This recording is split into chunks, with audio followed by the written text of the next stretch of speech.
അശ്ലീല ഓൺലൈൻ ഉള്ളടക്കത്തിന്റെ സ്ട്രീമിംഗ് നിരോധിക്കാൻ കേന്ദ്രത്തോട് നിർദ്ദേശം തേടുന്ന ഹർജി പരിഗണിക്കുന്നതിനിടെ എല്ലാ ഓവർ ദി ടോപ്പിനും സോഷ്യൽ മീഡിയ പ്ലാറ്റ്ഫോമുകൾക്കും കോടതിയിൽ ഹാജരാകാൻ സാമൂഹിക ഉത്തരവാദിത്തമുണ്ടെന്ന് സുപ്രീം കോടതി.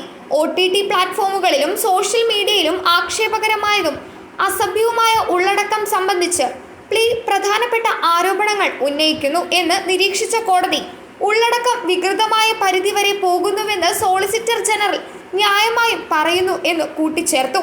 കേന്ദ്രത്തിനും സോഷ്യൽ മീഡിയ പ്ലാറ്റ്ഫോമുകൾക്കും OTTകൾക്കും നോട്ടീസ് അയച്ച കോടതി OTT പ്ലാറ്റ്ഫോമുകൾക്കും OTTകൾക്കും പ്രധാന ആരോപണങ്ങൾ ഉന്നയിക്കുന്നതായി നിരീക്ഷിച്ചു.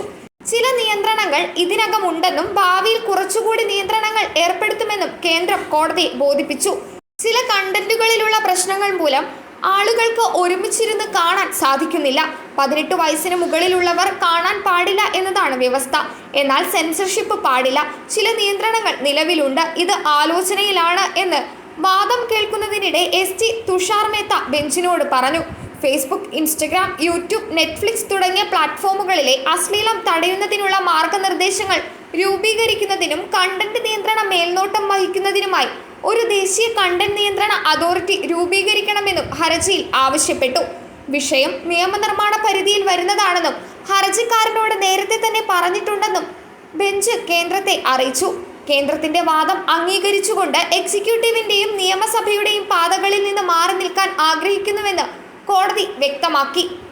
ഒരാഴ്ച മുമ്പ് വഖഫ് ആക്രമണത്തെ തുടർന്ന് ബംഗാളിൽ ആർട്ടിക്കിൾ 355 നടപ്പാക്കുന്നതിനെ കുറിച്ചുള്ള ഒരു വാദം കേൾക്കുന്നതിനിടെ എക്സിക്യൂട്ടീവിന്റെ മേഖലയിലേക്ക് ജുഡീഷ്യറി അതിക്രമിച്ചു കടന്നുവെന്നാരോപിച്ച് നടന്നുകൊണ്ടിരിക്കുന്ന ചർച്ചയെക്കുറിച്ച് സുപ്രീം കോടതി മൗനം പാലിച്ചു.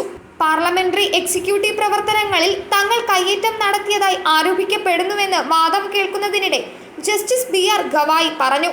അക്രമബാധിതമായ ബംഗാളിൽ ബാഹ്യ ആക്രമണങ്ങളിൽ നിന്നും ആഭ്യന്തര അസ്വസ്ഥതകളിൽ നിന്നും ഓരോ സംസ്ഥാനത്തെയും സംരക്ഷിക്കേണ്ട കേന്ദ്രത്തിന്റെ കടമയായ സെക്ഷൻ 355 ചുമത്താൻ കേന്ദ്രത്തിന് നിർദ്ദേശം നൽകണമെന്ന് ആവശ്യപ്പെട്ട് സമർപ്പിച്ച ഹർജിയിൽ ജസ്റ്റിസ് അഗസ്റ്റിൻ ജോർജ് മാസിഹിനൊപ്പം വാദം കേൾക്കുന്നതിനിടെയാണ് ജസ്റ്റിസ് ഗവായിയുടെ പ്രതികരണം. News desk മലയാളാക്ഷരം.